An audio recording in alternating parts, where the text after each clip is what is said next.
श्रीमद् भगवत गीता साक्षात भगवान की दिव्य वाणी है। इसकी महिमा अपार है, अपरिमित है। उसका यथार्थ में वर्णन कोई नहीं कर सकता। शेष, महेश, गणेश भी इसकी महिमा को पूरी तरह से नहीं कह सकते, फिर मनुष्य की तो बात ही क्या है।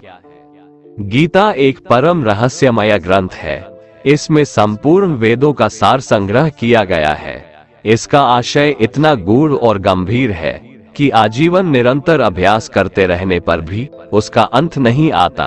भगवान के गुण, प्रभाव, स्वरूप, तत्व, रहस्य और उपासना का तथा कर्म एवं ज्ञान का वर्णन जिस प्रकार भगवत गीता में किया गया है, वैसा अन्य ग्रंथों में एक साथ मिलना कठिन है। भगवत गीता एक ऐसा अनुपमेय शास्त्र है जिसका एक भी शब्द सदुपदेश से खाली नहीं है। गीता सर्वशास्त्रमयी है। इसे सारे शास्त्रों का खजाना कहा जाता है। गीता का भली भांति ज्ञान हो जाने पर सभी शास्त्रों का तात्विक ज्ञान अपने आप हो जाता है। गीता को हम भगवान से भी बढ़कर कहें तो कोई अत्युक्ति नहीं होगी। भगवान ने स्वयं कहा है, मैं गीता के आश्रय में रहता हूँ। गीता मेरा श्रेष्ठ घर है।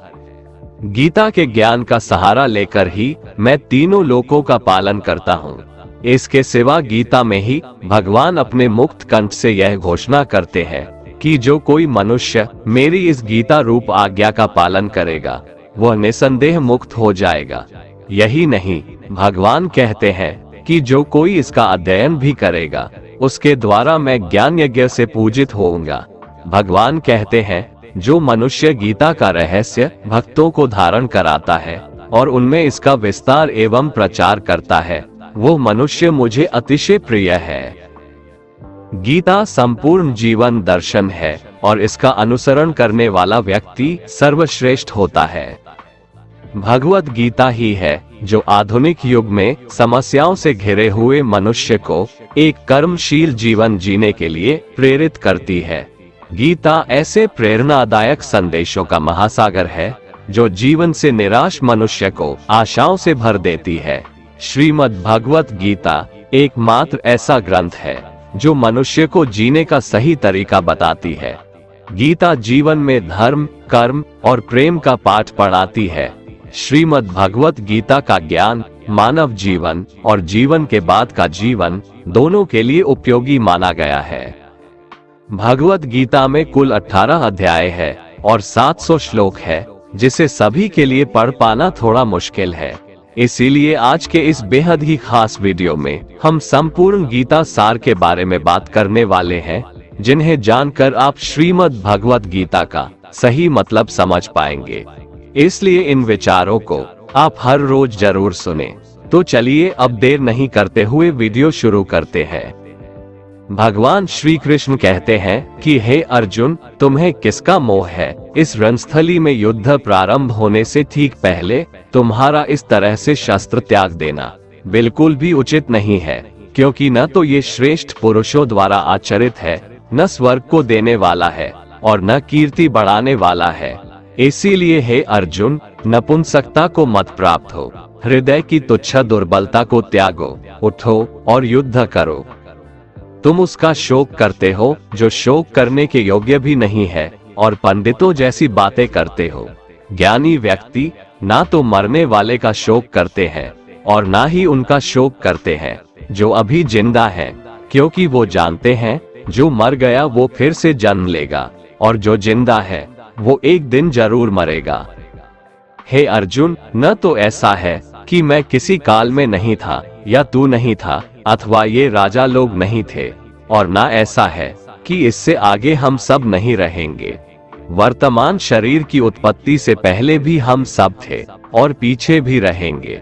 शरीर के नाश होने से आत्मा का नाश नहीं होता, अतः नाश की आशंका से इन सब के लिए शोक करना उचित नहीं है। आत्मा अजर अमर है। आत्मा न तो मरता है और न ही जन्म लेता है, क्योंकि आत्मा अजन्मा, नित्य, सनातन और पुरातन है। शरीर के मारे जाने पर भी यह नहीं मरता। जैसे मनुष्य पुराने वस्त्रों को त्याग कर नए वस्त्र धारण करता है, ठीक उसी प्रकार जीवात्मा पुराने व्यर्थ शरीर को त्याग कर नए शरीर को धारण करती है।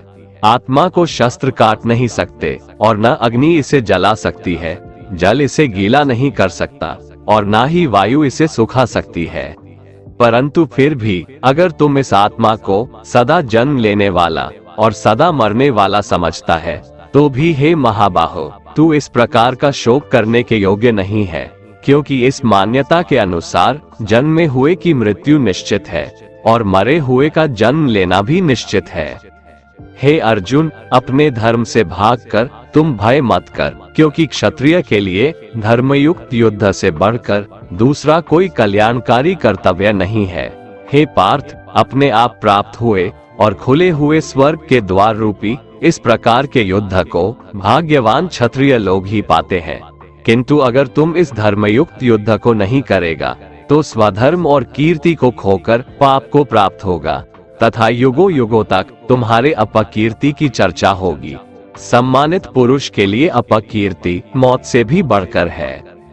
या तो तुम युद्ध में मारा जाएगा और स्वर्ग को प्राप्त होगा, या तो संग्राम में जीतकर पृथ्वी का राज्य भोगेगा।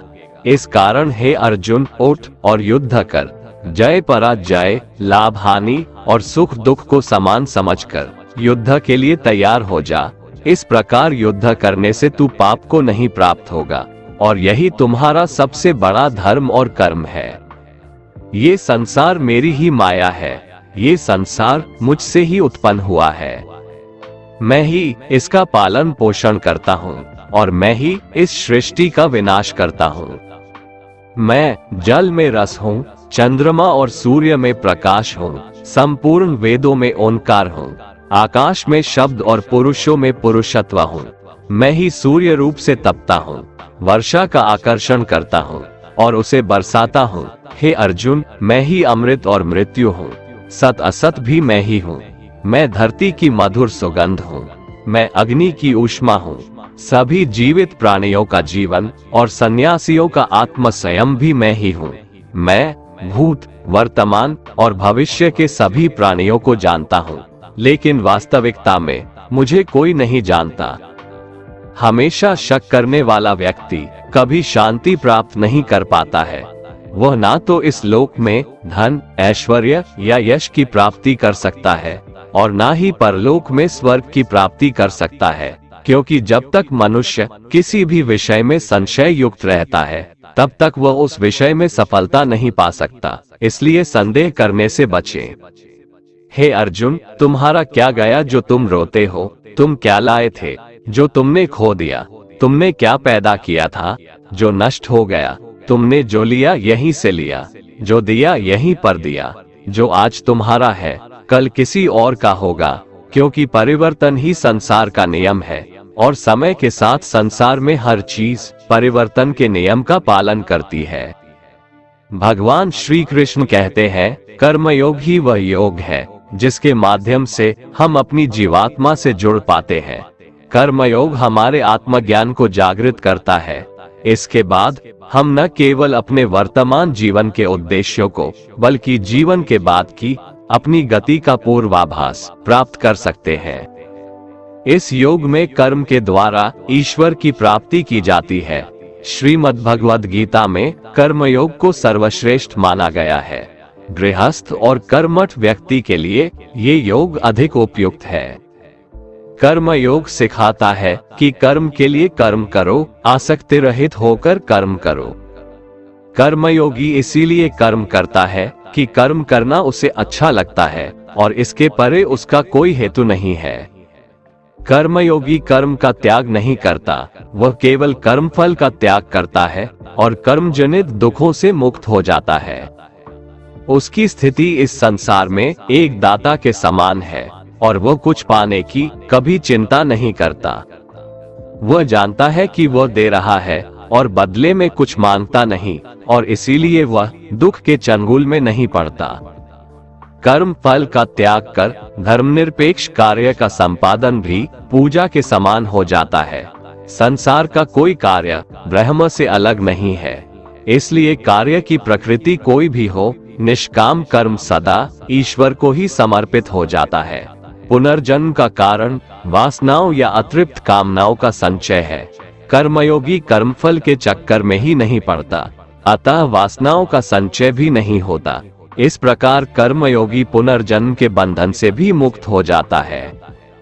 भगवान श्री कृष्ण कहते हैं, मनुष्य का मन वायु की तरह चंचल है। यह मन ही है जो मनुष्य को काम वासनाओं की तरफ भटकाता रहता है। अगर जीवन को सफल बनाना है तो मन पर काबू करना बहुत जरूरी है। मन को वश में करने से दिमाग की शक्ति केंद्रित होती है, जिससे कार्यों में सफलता मिलने लगती है। गीता के अनुसार जिस व्यक्ति ने अपने मन पर काबू पा लिया, वह मन में पैदा होने वाली बेकार की चिंताओं और इच्छाओं से भी दूर रहता है। साथ ही व्यक्ति अपने लक्ष्य को भी आसानी से प्राप्त कर लेता है। अगर मन को वश में नहीं करोगे तो वह तुम्हारा सबसे बड़ा शत्रु बन जाएगा। भगवान कहते हैं, जो मनुष्य सुख और दुख में शांत रहता है, जिसके राग, भय और क्रोध नष्ट हो गए हैं, जो मनुष्य शुभ और अशुभ वस्तु को पाकर न प्रसन्न होता है और न द्वेष करता है, जिन्होंने अपनी इंद्रियों को वश में कर लिया है, वो स्थिर बुद्धि मनुष्य मुनि के समान है।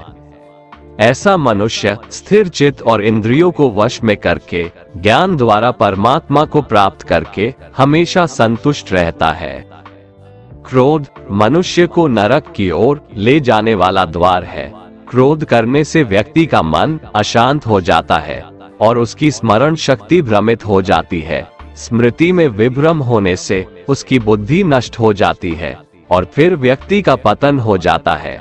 भगवान श्री कृष्ण कहते हैं, मनुष्य को क्रोध करने से बचना चाहिए। कितना भी गुस्सा आए, स्वयं को शांत रखने का प्रयास करे। श्री भगवान कहते हैं, जिस प्रकार समुद्र की स्थिति अचल है, भारी से भारी आंधी तूफान आने पर या अनेक नदियों के जल प्रवाह उसमें प्रविष्ट होने पर भी वो अपनी स्थिति से विचलित नहीं होता, मर्यादा का त्याग नहीं करता, उसी प्रकार परमात्मा के स्वरूप में स्थित योगी की स्थिति भी सर्वथा अचल होती है। बड़े से बड़े सांसारिक सुख दुखों का संयोग वियोग होने पर भी उसकी स्थिति में जरा भी अंतर नहीं पड़ता।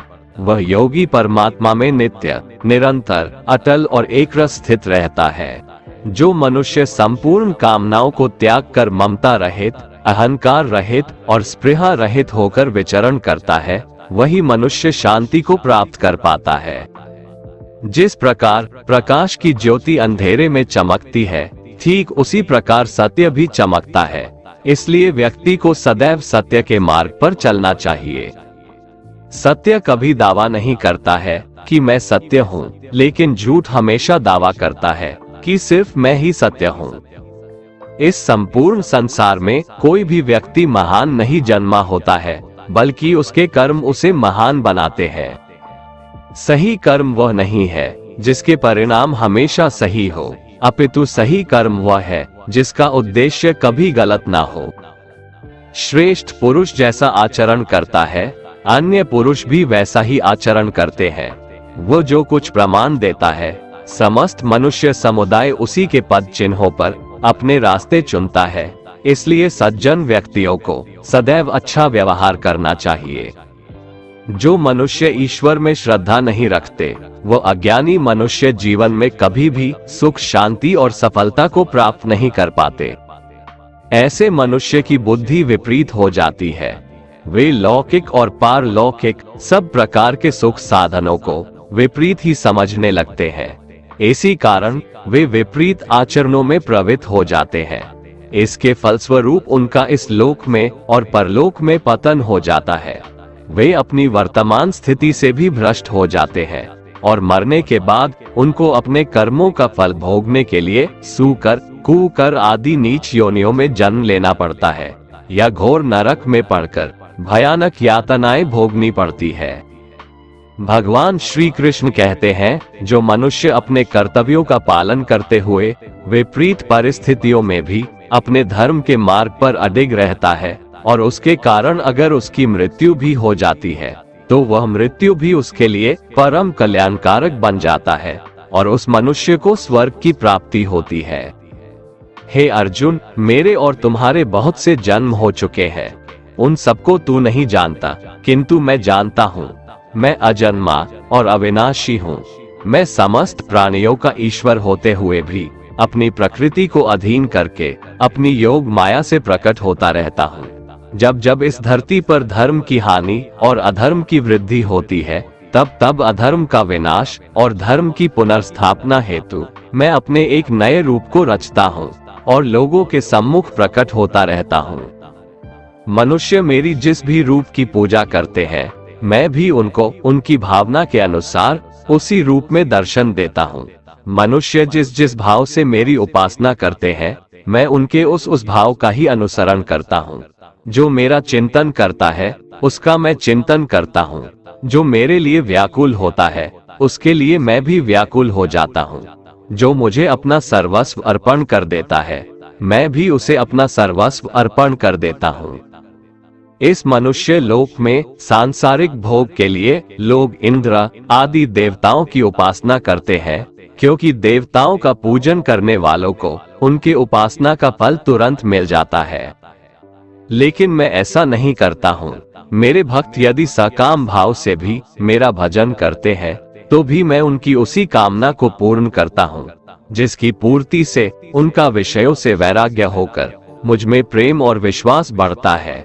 इसीलिए सांसारिक मनुष्यों को मेरी भक्ति का फल शीघ्र मिलता हुआ नहीं दिखता है, और इसलिए वे मंद बुद्धि मनुष्य कर्मों का फल शीघ्र प्राप्त करने की इच्छा से अन्य देवताओं का ही पूजन किया करते हैं।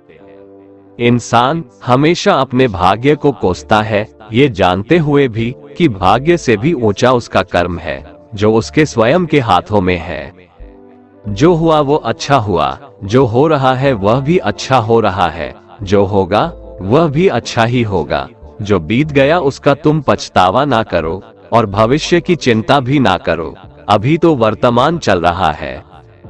जो पुरुष ना किसी से द्वेष करता है और ना किसी चीज की आकांक्षा करता है, वैसा कर्मयोगी पुरुष सन्यासी के समान है, और वह पुरुष सुखपूर्वक संसार बंधन से मुक्त हो जाता है।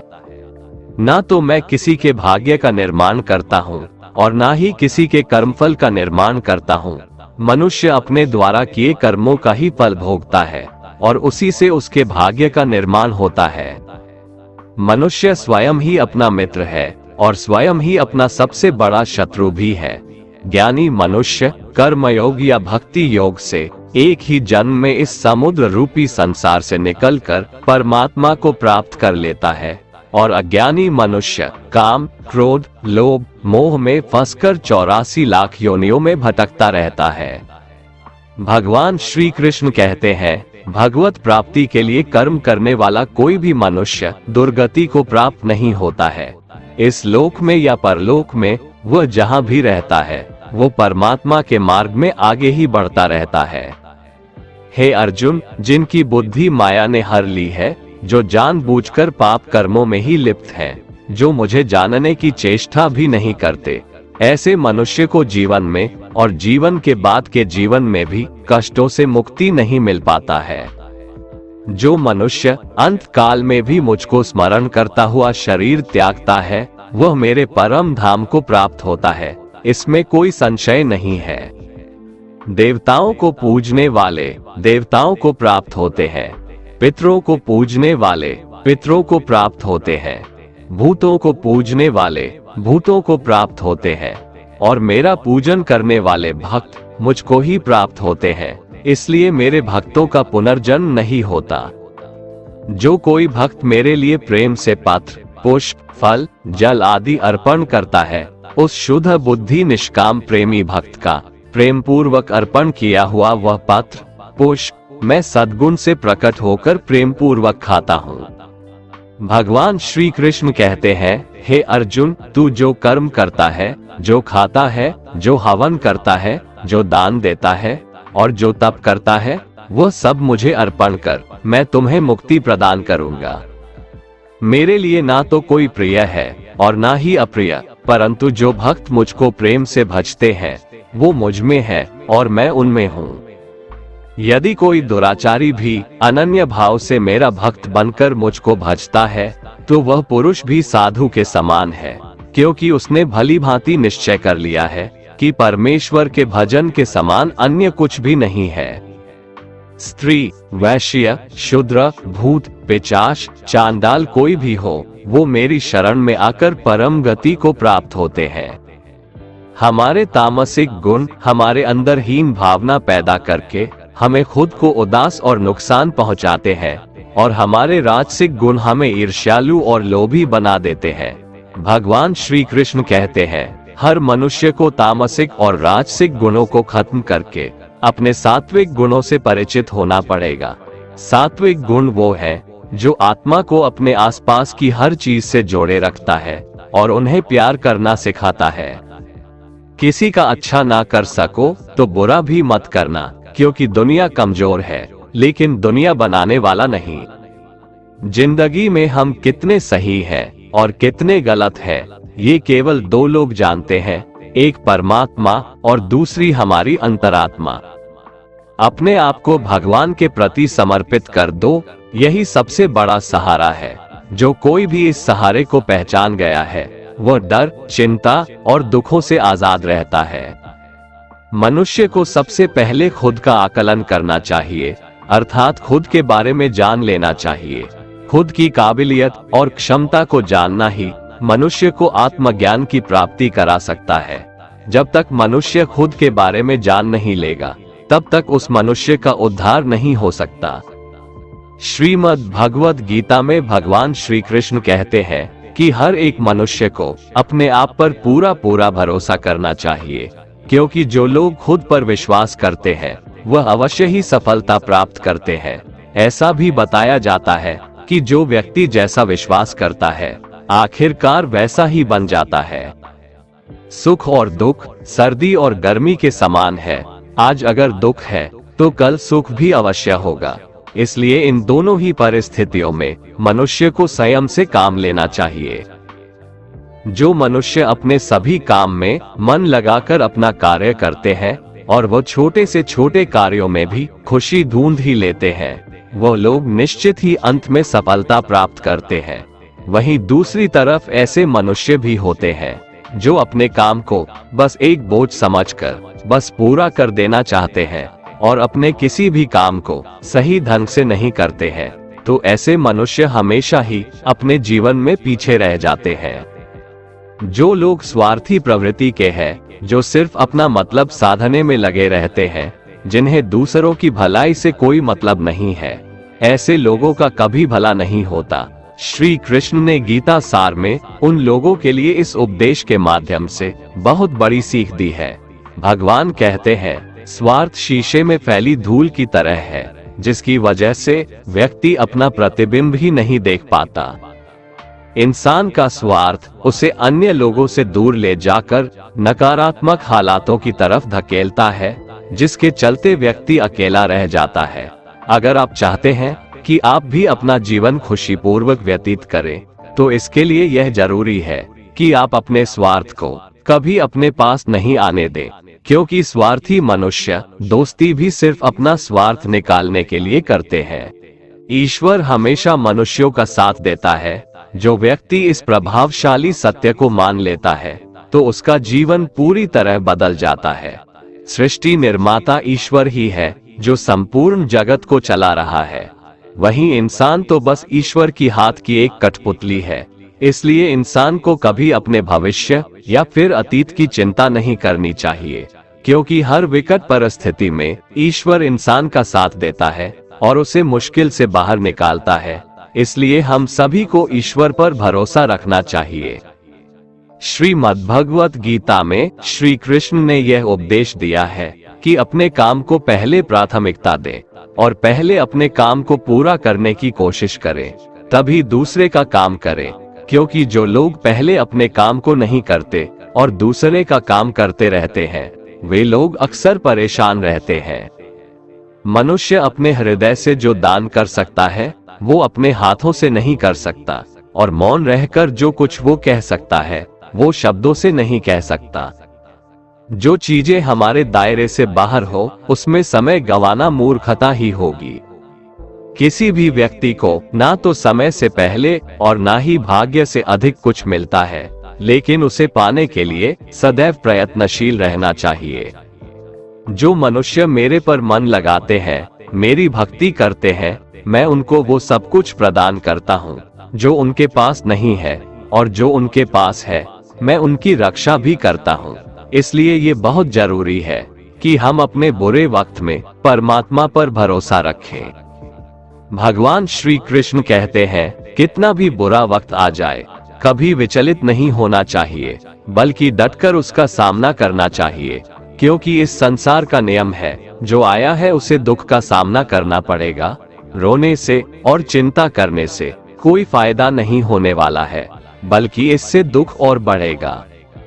जीवन में आगे बढ़ने के लिए और अपनी अलग पहचान बनाने के लिए यदि आपको क्रांतिकारी भी बनना पड़े तो इससे पीछे न हटें। कहने का सीधा मतलब ये है कि जरूरत के हिसाब से खुद में बदलाव करें और समाज के बारे में न सोचते हुए अपने काम पूरे करें। जीवन में दोस्तों की भूमिका बहुत अहम होती है। सच्चे दोस्तों की पहचान हमेशा मुश्किल वक्त में ही होती है। जिस तरह भगवान कृष्ण ने पांडवों के मुश्किल वक्त में उनका साथ दिया था, वैसे ही आपको भी अपने दोस्तों का साथ देना चाहिए। इसके साथ ही आपको ऐसे ही दोस्त बनाने चाहिए जो आपके मुश्किल वक्त में आपके साथ खड़े रहें। जीवन में हार जीत लगी रहती है, लेकिन सफलता सिर्फ उसी व्यक्ति को मिलती है जो अपनी गलतियों और हार से सीख लेकर आगे बढ़े। हार कर निराश होना किसी भी समस्या का हल नहीं है।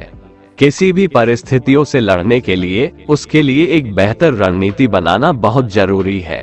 बिना रणनीति के आप हर मोर्चे पर कामयाब नहीं हो पाएंगे। यदि पांडव भी श्री कृष्ण द्वारा बनाई गई रणनीति का पालन नहीं करते तो शायद कौरवों के खिलाफ हुए युद्ध में उन्हें जीत नहीं मिलती। गीता के 10वें अध्याय में भगवान श्री कृष्ण कहते हैं कि हे अर्जुन, मैं सभी प्राणियों के हृदय में स्थित सबका आत्मा हूँ। संपूर्ण प्राणियों का आदि, मध्य और अंत भी मैं ही हूँ। मैं सूर्य हूँ, मैं वेदों में सामवेद हूँ, देवों में इंद्र हूँ, इंद्रियों में मन हूँ, मैं ब्रह्मा हूँ, मैं विष्णु हूँ, मैं महेश हूँ, जलाशयों में मैं समुद्र हूँ, पर्वतों में मैं हिमालय हूँ। इस संपूर्ण संसार में तुम जो कुछ भी देख पाते हो सब मैं ही हूँ। कोई आदमी चाहे लाख चीजें जान ले, चाहे वो पूरे जगत को जान ले, लेकिन अगर वह स्वयं को नहीं जानता तो वह अज्ञानी है। अगर कोई आपको ठुकरा दे तो बुरा मत मानना, क्योंकि वे वास्तव में आपकी कीमत नहीं जानते। जो रिश्ता हमें रुला दे उससे गहरा कोई रिश्ता नहीं, और जो रिश्ता हमें रोता हुआ छोड़ दे उससे कमजोर कोई रिश्ता नहीं। हमेशा शांत रहें, इससे आपके जीवन में खुद को बहुत मजबूत पाएंगे, क्योंकि लोहा ठंडा होने पर ही मजबूत होता है, पर गर्म होने पर तो उसे किसी भी आकार में ढाला जा सकता है।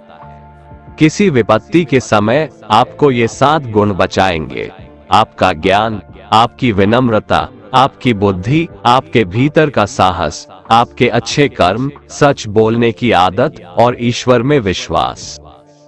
आत्मा हमेशा जानती है कि सही क्या है और गलत क्या है, लेकिन मनुष्य के सामने चुनौती तो मन को समझने की होती है। मुश्किल समय में व्यक्ति अकेला हो जाता है, लेकिन मुश्किलों की वजह से वही व्यक्ति मजबूत हो जाता है।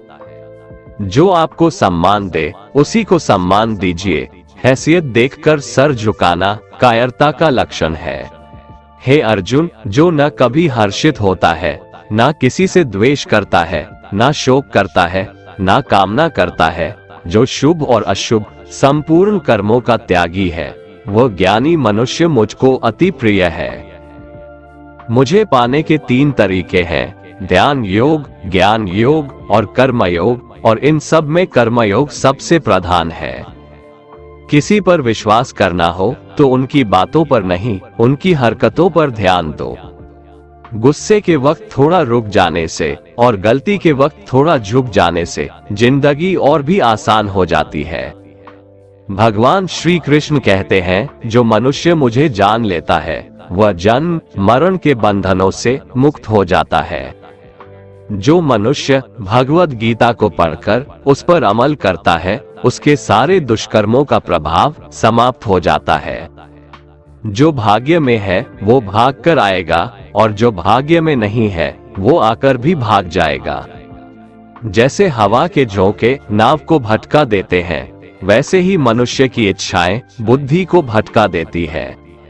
एक समझदार व्यक्ति वही है जो दूसरों को देखकर उनकी विशेषताओं से सीखता है, उनसे तुलना और ईर्ष्या नहीं करता। शस्त्र केवल शरीर को घायल कर देते हैं, किंतु शब्द आत्मा को भी घायल कर देते हैं। जो मनुष्य अपने को परमात्मा से अलग नहीं समझता है और ना ही इस शरीर से अपना कोई संबंध मानता है, वह सदा के लिए जन्म मरण से मुक्ति पा लेता है। जो व्यक्ति आध्यात्मिक जागरूकता के शिखर तक पहुंच चुके हैं, उनका मार्ग है निस्वार्थ कर्म, और जो भगवान के साथ संयोजित हो चुके हैं, उनका मार्ग है स्थिरता और शांति। मानव कल्याण ही भगवत गीता का प्रमुख उद्देश्य है। इसलिए मनुष्य को अपने कर्तव्यों का पालन करते समय मानव कल्याण को प्राथमिकता देना चाहिए। श्री कृष्ण कहते हैं, जो तुम्हारा साथ देता है तुम उसका साथ दो, जो तुम्हें धोखा देता है तुम उसे त्याग दो।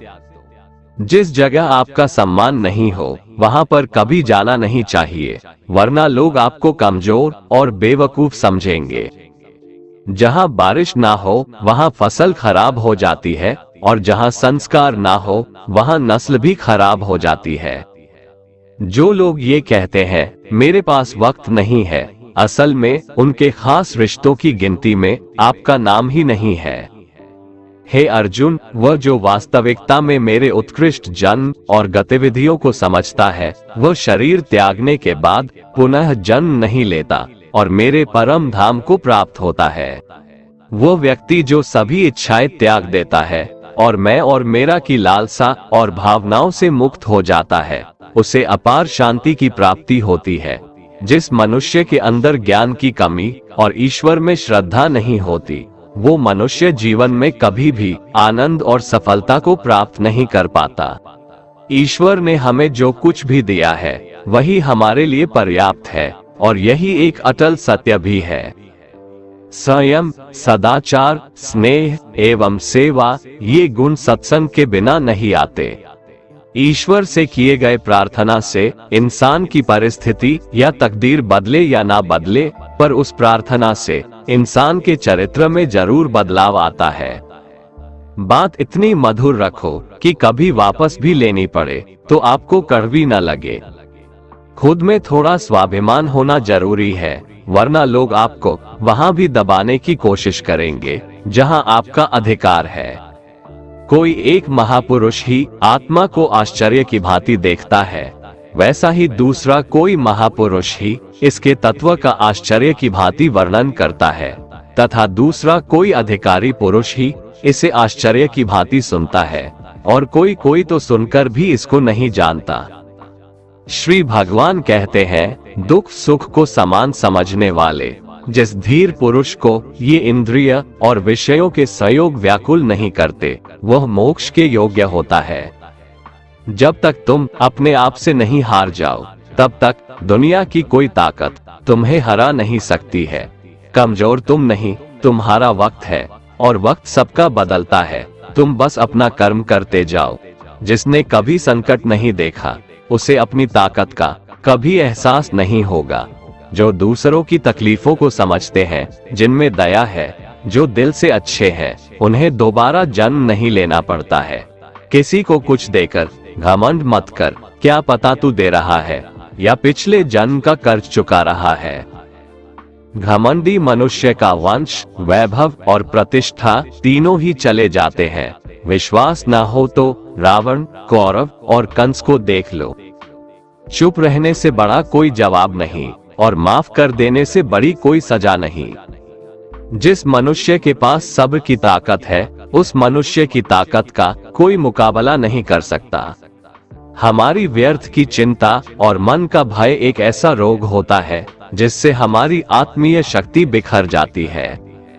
मनुष्य को जीवन की चुनौतियों से भागना नहीं चाहिए, और न ही भाग्य और ईश्वर की इच्छा जैसे बहानों का प्रयोग करना चाहिए। यज्ञ से बचे हुए अन्न को खाने वाले श्रेष्ठ पुरुष सब पापों से मुक्त हो जाते हैं, और जो पापी लोग अपना शरीर पोषण करने के लिए ही अन्न पकाते हैं, वे तो पाप को ही खाते हैं। अर्थात जो लोग ईश्वर को याद किए बिना अपने जिंदा रहने में ही लगे रहते हैं, उन्हें चोर समझना चाहिए। केवल ज्ञान ही एक ऐसा अक्षय तत्व है जो कहीं भी, किसी भी अवस्था में और किसी भी काल में मनुष्य का साथ नहीं छोड़ता। धरती पर जिस प्रकार मौसम में बदलाव आता है, उसी प्रकार जीवन में भी सुख दुख आता जाता रहता है। युद्ध हो या जीवन, सफलता केवल 3 शस्त्रों से प्राप्त होती है: धर्म, धैर्य और साहस। कोई भी मनुष्य जन्म से नहीं, बल्कि अपने कर्मों से महान बनता है। कुछ पाना है तो खुद पर भरोसा कीजिए, क्योंकि सहारे कितने भी सच्चे और अच्छे हो, साथ छोड़ ही जाते हैं। मित्र गरीब है या अमीर, यह मायने नहीं रखता, बल्कि वो आपके बुरे समय में आपका साथ कितना देता है, यह मायने रखता है। धर्म चाहे जो भी हो, अच्छे इंसान बनो, हिसाब हमारे कर्म का होगा, धर्म का नहीं। खुशी के लिए काम करोगे तो खुशी नहीं मिलेगी, लेकिन खुश होकर काम करोगे तो खुशी जरूर मिलेगी। जब आप दूसरों के लिए अच्छा चाहते हैं, तो वही अच्छी चीजें आपके जीवन में वापस आती है। यही प्रकृति का नियम है। आपका मूल्य इससे तय नहीं होता कि आप क्या है, यह इससे तय होता है कि आप खुद को क्या बनाने की क्षमता रखते हैं। हंसता हुआ मन और हंसता हुआ चेहरा, यही सच्ची संपत्ति है। जितना इंतजार वो आपसे करवा रहा है, समय आने पर वो इतना देगा कि संभाल भी नहीं पाओगे। कोई आपका साथ ना दे तो निराश मत होना, क्योंकि परमात्मा से बड़ा हमसफर कोई नहीं होता। खुशी आजादी पर निर्भर होती है, और आजादी इस बात पर निर्भर होती है कि आप कितने साहसी हैं। विश्वास के बगैर इस दुनिया में कोई भी रिश्ता ज्यादा देर तक कायम नहीं रह सकता। यदि किसी भूल के कारण कल का दिन दुख में बीता, तो उसे याद कर आज का दिन व्यर्थ ना करें। बहुत से ऐसे लोग हैं जो कर्म करते हुए ही परम सिद्धि को प्राप्त हुए थे। जनक आदि ज्ञानी जन भी आसक्ति रहित कर्म द्वारा ही परम सिद्धि को प्राप्त हुए थे। इसलिए मनुष्य को हमेशा अच्छे कर्म करने चाहिए और फल की अभिलाषा से दूर रहना चाहिए। हे अर्जुन, मेरा इन तीनों लोकों में न तो कुछ कर्तव्य है और न ही कोई वस्तु प्राप्त करने योग्य है, फिर भी मैं कर्म करते हुए अपने कर्तव्य का निर्वाह करता हूँ। श्री भगवान कहते हैं, हे पार्थ, यदि मैं कर्मों को करने में सावधानी ना बरतूं, तो बड़ा अनर्थ हो जाएगा, क्योंकि मनुष्य सब प्रकार से मेरे ही मार्ग का अनुसरण करते हैं। इस दुनिया में हारे हुए इंसान की, तकलीफ में पड़े हुए इंसान की कोई मदद नहीं करता, और अगर कोई इंसान थोड़ा सा सफल हो जाए तो उससे कोई खुश नहीं होता। इसलिए अपना दुख किसी को बताओ मत और अपनी खुशी किसी के आगे जताओ मत। मनुष्य का आहार हमेशा सात्विक और संतुलित होना चाहिए। जिस इंसान को ये समझ नहीं कि क्या खाना चाहिए, कितना खाना चाहिए, कहाँ खाना चाहिए और कैसे खाना चाहिए, वो परमात्मा को कभी नहीं पा सकता। जो मंदबुद्धि मनुष्य सिर्फ दिखावे के लिए कहता है कि उसने समस्त इंद्रियों को वश में कर लिया है, परंतु वह मन ही मन उन इंद्रियों के विषयों का चिंतन करता रहता है, वो मनुष्य मिथ्याचारी अर्थात दंभी कहा जाता है। जो पुरुष परंपरा से नहीं चलता, सृष्टि चक्र के नियमों का पालन नहीं करता, अर्थात अपने कर्तव्य का पालन नहीं करता, वह इंद्रियों के द्वारा भोगों को भोगने वाला पापी पुरुष व्यर्थ ही जीता है। परंतु जो मनुष्य आत्मा में ही रमण करने वाला और आत्मा में ही तृप्त तथा आत्मा में ही संतुष्ट हो, उसके लिए कोई कर्तव्य नहीं है। आत्मा का मतलब यहाँ सबसे बड़ा सच है, और जो सत्य को समझता है, सत्य में ही खुश होकर सत्य में ही रहता है, उसके लिए कोई कर्तव्य नहीं है। लेकिन ऐसा कोई लाखों करोड़ों में एक होता है। उस महापुरुष का इस विश्व में न तो कर्म करने से कोई प्रयोजन रहता है और न कर्मों के न करने से ही कोई प्रयोजन रहता है, तथा संपूर्ण प्राणियों में भी इसका स्वार्थ से कोई संबंध नहीं रहता। कहने का सीधा मतलब है, जिसे परमात्मा मिल चुका है वह कोई और दूसरा कर्म क्यों करे। जो ज्ञानी है, जिन्हें ईश्वर की सच्चाई मालूम हो चुकी है, उनकी ये जिम्मेदारी बन चुकी है कि उनके काम करने के तरीके से कहीं किसी और के मन में काम करने के प्रति अश्रद्धा या अपमान ना पैदा हो जाए। इसलिए उन ज्ञानी जनों के लिए ये जरूरी है कि वो ऐसा उदाहरण सामने रखें जिससे हर कोई अपना कर्म, अपना कर्तव्य करने के लिए प्रेरित हो। तामसिक गुण वाले व्यक्ति आलस्य या नींद इसी प्रकार के कर्म करते हैं। राजसिक गुण वाले बात बात पर शौर्य या बहादुरी दिखाने का काम करते हैं, लेकिन ज्ञानी मनुष्य जानते हैं उसके गुण ही उससे कर्म करवा रहे हैं, और जो ज्ञानी नहीं होते वो समझते हैं कि सब कुछ वही कर रहे हैं। उठाकर फेंक दो उन रिश्तों को गहरे समुंदर में जिनमें वक्त पड़ने पर स्वार्थ और मतलब की बदबू आती हो। अगर सही मायने में आप अपना जीवन बदलना चाहते हो तो सबसे पहले आपको अपना मन बदलने के लिए तैयार रहना पड़ेगा, क्योंकि जैसा आपका मन रहेगा वैसे ही आपके विचार होंगे, और जैसे आपके विचार होंगे वैसे ही आपका जीवन होगा। जो जा रहा है उसे जाने दो, वो आज रुक भी गया तो कल चला ही जाएगा। आप जितने सरल, सीधे और नर्म दिल के रहोगे उतना ही चतुर और बेईमान लोगों द्वारा खदेड़ दिए जाओगे। जिंदगी में सब कुछ दोबारा मिल सकता है, पर वक्त के साथ खोया हुआ रिश्ता और भरोसा दोबारा नहीं मिलता। भरोसा उसी पर करना जो निभाने के लायक हो। कुछ पल का साथ तो अर्थी उठाने वाले भी दे देते हैं।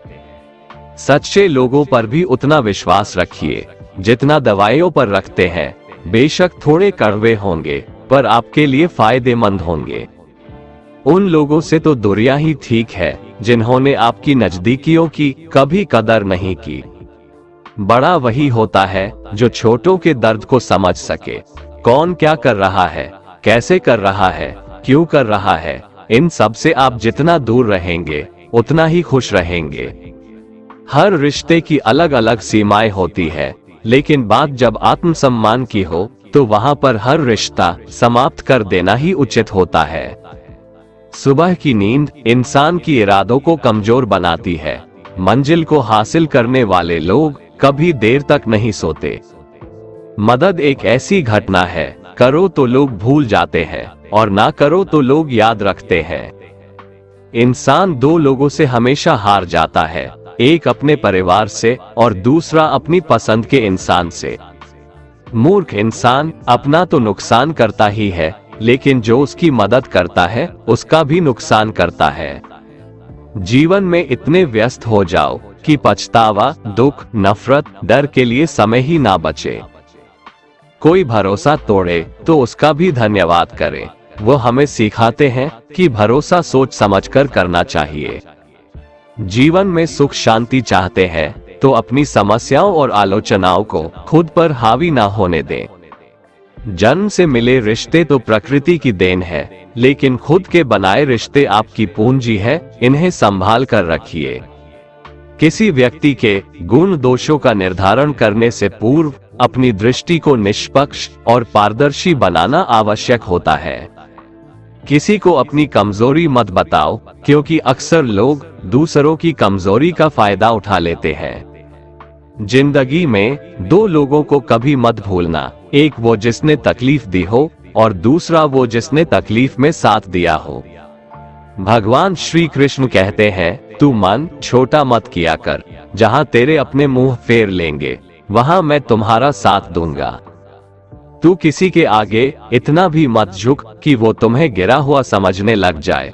लोग तुम्हारी कदर तभी करेंगे जब तुम उन्हें उन्हीं की तरह नजरअंदाज करना सीख जाओगे। दीपक का जीवन इसलिए वंदनीय नहीं है कि वह जलता है, बल्कि इसलिए वंदनीय है कि वह दूसरों के लिए जलता है, दूसरों से नहीं जलता। कामयाबी और नाकामयाबी दोनों जिंदगी के हिस्से हैं, दोनों ही स्थायी नहीं है। जिंदगी की आधी शिकायतें यूं ही दूर हो जाएगी अगर लोग एक दूसरे के बारे में बोलने की जगह एक दूसरे से बोलना सीख जाएंगे।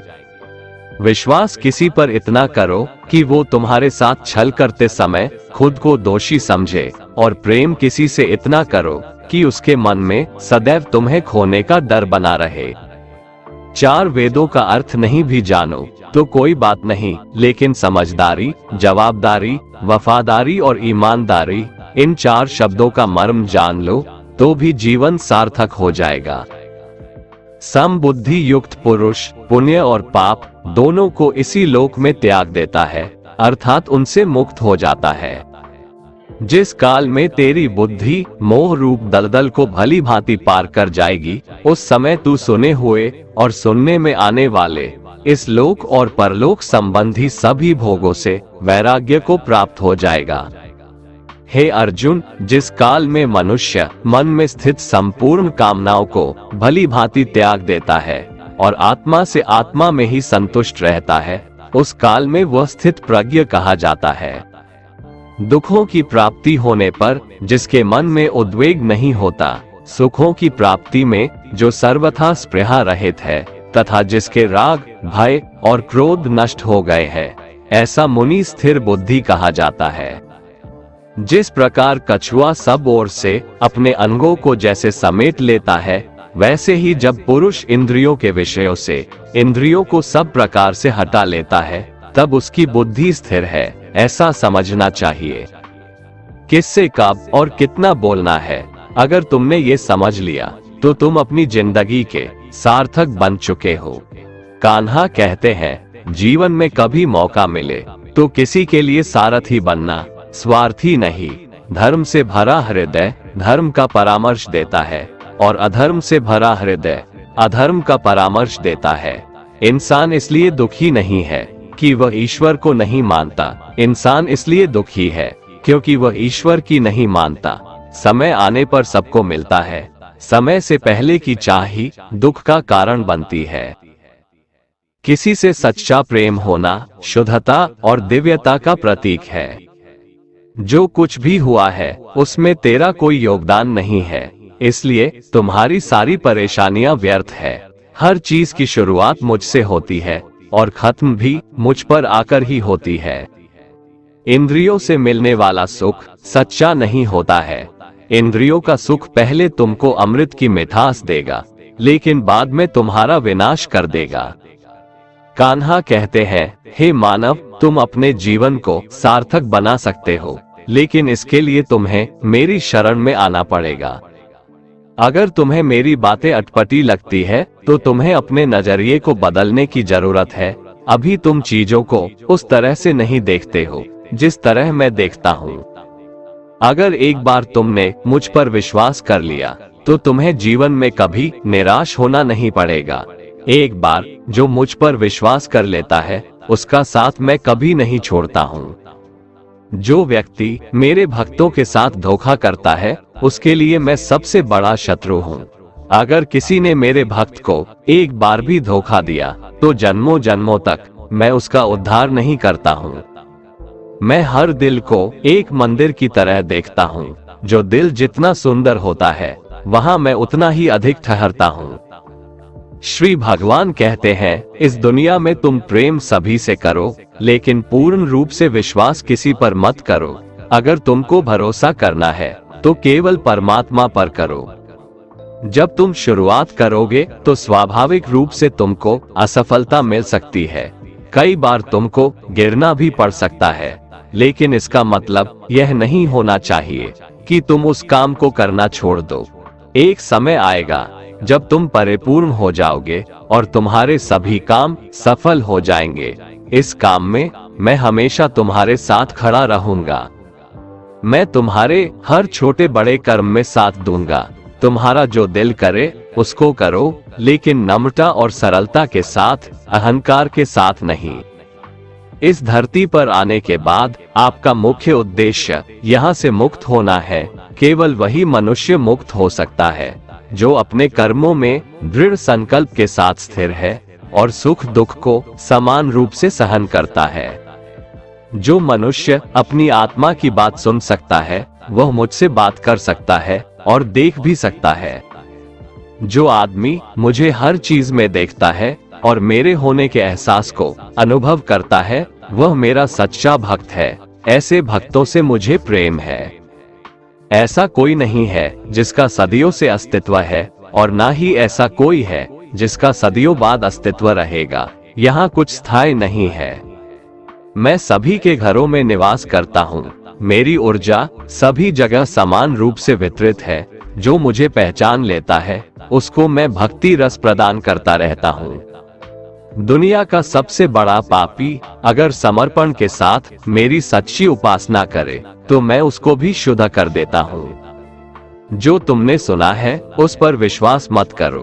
कुछ लोग अपने विवेक से मुझे अपना बनाते हैं, कुछ लोग ज्ञान से, कुछ लोग कर्म से, कुछ योग से। तुम मुझे किस रूप में प्राप्त करना चाहते हो ये पूरी तरह तुम्हारे ऊपर है। तुम मुझे जिस रूप में बुलाओगे मैं उस रूप में हाजिर हो जाऊंगा। तुम मेरे प्रति सदा चौकस रहो, मेरी उपासना करो, अपने हर एक काम के लिए मेरा स्मरण करो। मैं वादा करता हूँ तुम मेरे प्रिय बने रहोगे। यदि कोई साधक किसी कारणवश अपनी साधना में सफल नहीं हो पाता तो भगवान उसकी अधूरी साधना पूरी करने के लिए फिर से शुद्ध श्रीमंतों के घर में जन्म देते हैं। हे धनंजय, मेरे सिवाय इस जगत का कोई दूसरा कारण नहीं हो सकता। मैं ही इस संपूर्ण संसार का महाकारण हूँ। जैसे मोती सूत के धागे की माला में पिरोए हुए होते हैं, वैसे ही यह संपूर्ण जगत मुझ में ही ओतप्रोत है। ये संसार मुझसे ही उत्पन्न होता है, मुझ में ही स्थित रहता है और मुझ में ही लीन हो जाता है। कहने का तात्पर्य यह है कि भगवान के सिवाय संसार की स्वतंत्र सत्ता नहीं है। सत, रज और तम इन तीनों गुणों से युक्त मेरी माया को पार कर पाना असंभव है। मनुष्य मेरी इस माया में चिपके रहते हैं और भोग संग्रह की इच्छा छोड़ नहीं पाते। मनुष्य अपने को कभी सुखी और कभी दुखी, कभी समझदार और कभी बेसमझ, कभी निर्बल और कभी बलवान आदि मानकर मेरी इस माया में तल्लीन रहते हैं। परंतु जो मनुष्य मेरे शरणागत हो जाते हैं वे मेरी इस माया को आसानी से पार कर जाते हैं, क्योंकि उनकी दृष्टि केवल मेरी तरफ रहती है। वे मेरी माया में नहीं फंसते। हे भरत श्रेष्ठ अर्जुन, पवित्र कर्म करने वाले मेरे 4 प्रकार के भक्त मेरा स्मरण करते हैं। पहला है आर्त भक्त, अर्थात दुख से निवृत्ति चाहने वाले भक्त। दूसरा है अर्थार्थी भक्त, अर्थात धन संपदा चाहने वाले भक्त। तीसरा है जिज्ञासु भक्त, अर्थात केवल मुझे जानने की इच्छा वाले भक्त। और चौथा है ज्ञानी भक्त, अर्थात मुझे ज्ञान सहित जानने वाले भक्त। आइए इसको थोड़ा समझ लें। आर्त भक्त वो है जो प्राण संकट आने पर संकट दूर करने के लिए केवल भगवान को पुकारते हैं, कष्ट का निवारण केवल भगवान से ही चाहते हैं, दूसरे किसी से नहीं। वे आर्त भक्त कहलाते हैं। आर्त भक्तों में द्रौपदी और गजेंद्र का दृष्टांत ठीक नहीं लगता है, क्योंकि इन दोनों ने अपनी रक्षा के लिए अन्य उपायों का भी सहारा लिया था। चीर हरण के समय जब तक द्रौपदी भीष्म पितामह और 5 पांडवों पर भरोसा करती रही, तब तक वह रोती बिलखती और कष्ट पाती रही। परंतु जब सब सहारा छोड़कर अनन्य भाव से प्रभु को पुकारा, तब प्रभु ने उसकी लाज बचाई। ऐसे ही गजेंद्र ने जब तक दूसरे हाथियों और हथिनियों का सहारा लिया, अपने बल का सहारा लिया, तब तक वह कई वर्षों तक ग्राह से लड़ता रहा और दुख पाता रहा। सब सहारा छूटने के बाद जब उसने ओम नमो भगवते कहकर हरि को पुकारा, तब भगवान ने तुरंत आकर ग्राह का मुंह फाड़ दिया और गजेंद्र का उद्धार किया। आर्त भक्तों में अभिमन्यु की पत्नी उत्तरा का दृष्टांत सही लगता है, कारण कि जब उस पर आफत आई तब उसने भगवान श्री कृष्ण के सिवाय किसी दूसरे उपाय का सहारा नहीं लिया। उसने सीधे भगवान से निवेदन किया। उसने श्री भगवान से कहा कि हे जगतपति, ये दहकता हुआ अश्वत्थामा का बाण मेरे गर्भ को नष्ट करने के लिए दौड़ा आ रहा है, मेरी रक्षा करे। तुरंत उत्तरा के गर्भ में प्रविष्ट होकर भगवान ने गर्भ की रक्षा की और परीक्षित को बचाया। अर्थार्थी भक्त वो हैं जिनको अपनी सुख सुविधा के लिए धन संपत्ति प्राप्त करने की इच्छा हो जाती है, परंतु उसको वे केवल भगवान से ही चाहते हैं, दूसरों से नहीं। ऐसे भक्त अर्थार्थी भक्त कहलाते हैं। जिज्ञासु भक्त वो है जिसमें भगवान को जानने और भगवत भक्ति की जोरदार इच्छा हो जाती है। जिज्ञासु भक्तों में उद्धव जी का नाम लिया जाता है। भगवान ने उद्धव जी को दिव्य ज्ञान का उपदेश दिया था, जो उद्धव गीता के नाम से भी प्रसिद्ध है। श्रीमद् भगवत गीता में उच्च कोटि के भगवत प्रेमी को ज्ञानी भक्त माना गया है। उनके मन में किसी भी प्रकार की कोई इच्छा नहीं होती, वे केवल भगवान के प्रेम में ही मस्त रहते हैं। प्रेमी भक्तों में गोपियों का नाम प्रसिद्ध है। गोपियों ने अपने सुख का त्याग कर प्रियतम भगवान के सुख को ही अपना सुख माना था। ज्ञानी अर्थात प्रेमी भक्त भगवान से कुछ नहीं चाहता, इसलिए वो भगवान का सर्वश्रेष्ठ भक्त है। बुरे लोग हमेशा बुरे कर्म करते हैं, फिर भी वह जीवन में सुखी और संपन्न रहते हैं, जबकि अच्छे लोग जीवन भर अच्छे कर्म करते हैं, फिर भी उसे अपमान और दर्द ही मिलता है। अक्सर लोगों के मन में ऐसा सवाल रहता है कि जो लोग अच्छे कर्म करते हैं वो परेशान रहते हैं, वहीं जो बुरे कर्म करते हैं वो खुशी से रह रहे होते हैं। अच्छे कर्म करने वाले परेशान होते हैं कि आखिर उन्हें इतनी परीक्षा क्यों देनी पड़ रही है, जबकि जो अधर्म की राह में है वो खुश है और जिंदगी का लुत्फ उठा रहे हैं।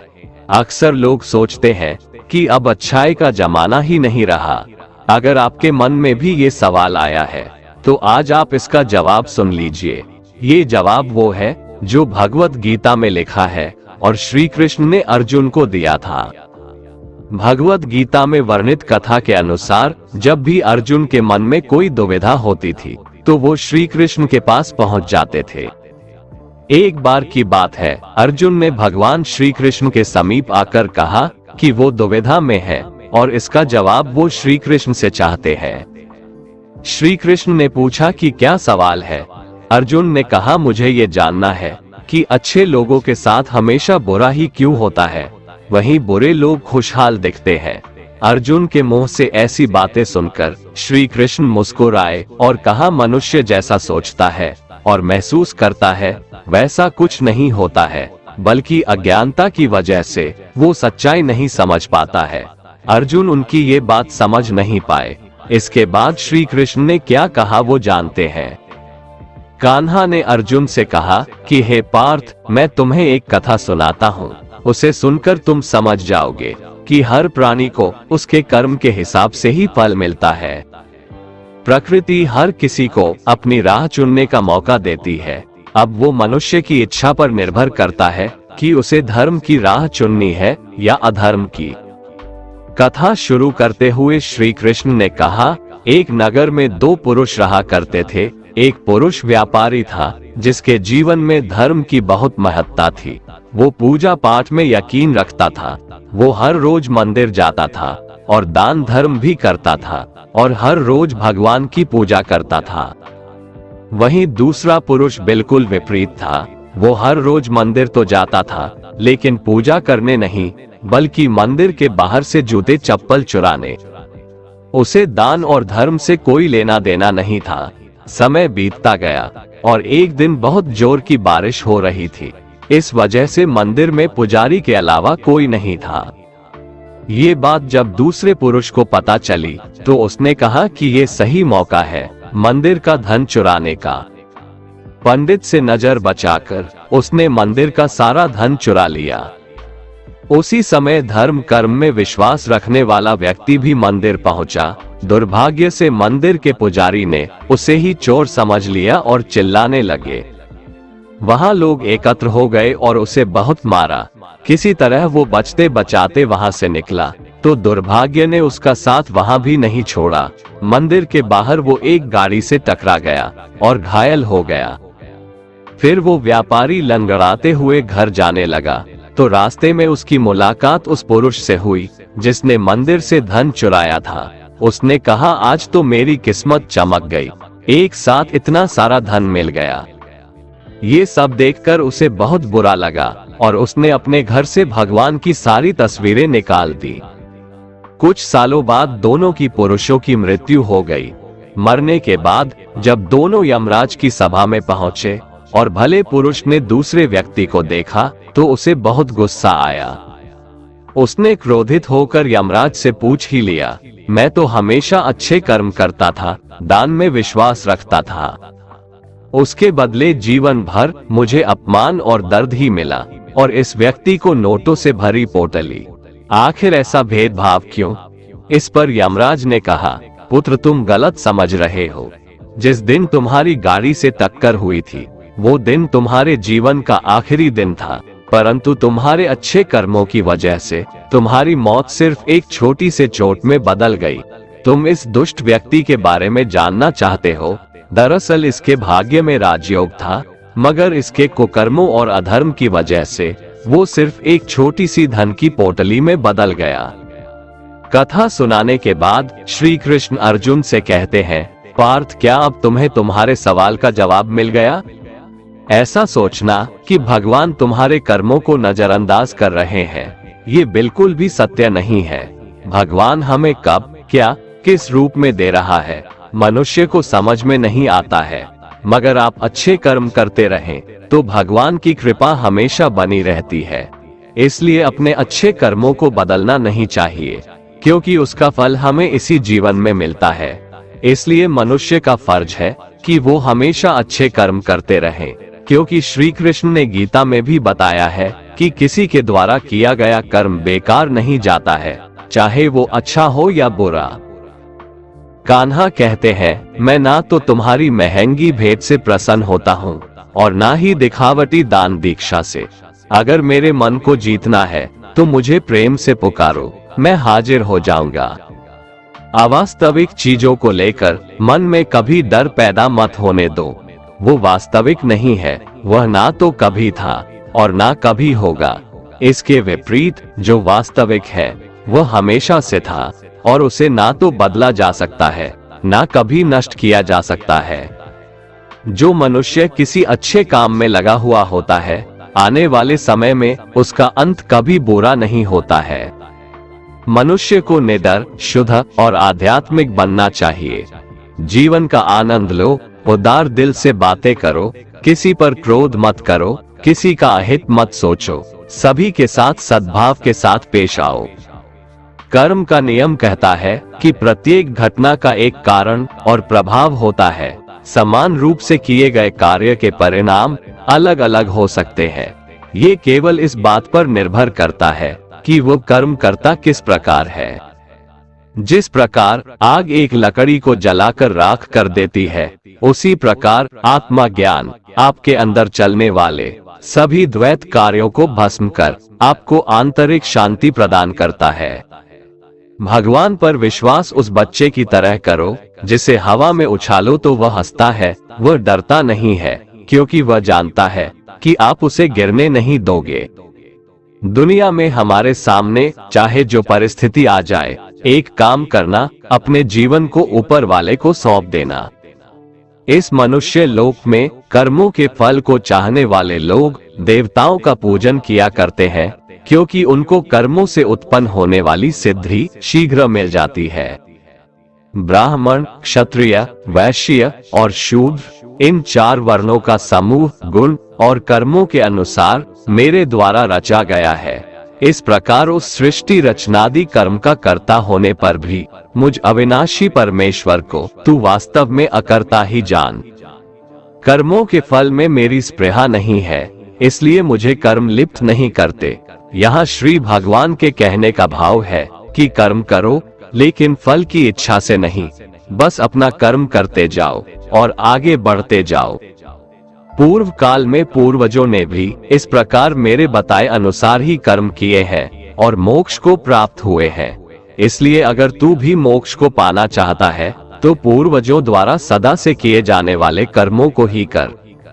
जिसकी आसक्ति सर्वथा नष्ट हो गई है, जो अपने देह पर अभिमान नहीं करता और जो ममता से रहित हो गया है, जिसका चित्त निरंतर परमात्मा के ज्ञान में स्थित रहता है, वैसा कर्मयोगी अपना कर्म यज्ञ की तरह करता है और मोक्ष को प्राप्त होता है। जो अपना सब कुछ परमात्मा को अर्पित कर देता है, जिसके लिए परमात्मा ही सब कुछ है, जो अपने हर कर्म में परमात्मा को देखता है और हर कर्म परमात्मा के लिए करता है, वैसा कर्मयोगी मोक्ष का अधिकारी होता है। जो मनुष्य मुझसे परम प्रेम करके इस परम रहस्य युक्त गीता शास्त्र को मेरे भक्तों में कहेगा, वो मुझको ही प्राप्त होगा, इसमें कोई संदेह नहीं है। उससे बढ़कर मेरा प्रिय कार्य करने वाला मनुष्यों में कोई भी नहीं है, तथा पृथ्वी भर में उससे बढ़कर मेरा प्रिय दूसरा कोई भविष्य में होगा भी नहीं। जो मनुष्य श्रद्धायुक्त दोषों से रहित होकर इस गीता शास्त्र का श्रवण भी करेगा, वह भी सभी पापों से मुक्त होकर मेरे परम धाम को प्राप्त होगा। दोस्तों, अगर आपको हमारा ये वीडियो पसंद आया तो कमेंट में जय श्री राधे कृष्ण लिखें, और ऐसे ही प्रेरणादायक वीडियो देखने के लिए हमारे चैनल को सब्सक्राइब कर लें। जय श्री राधे कृष्ण।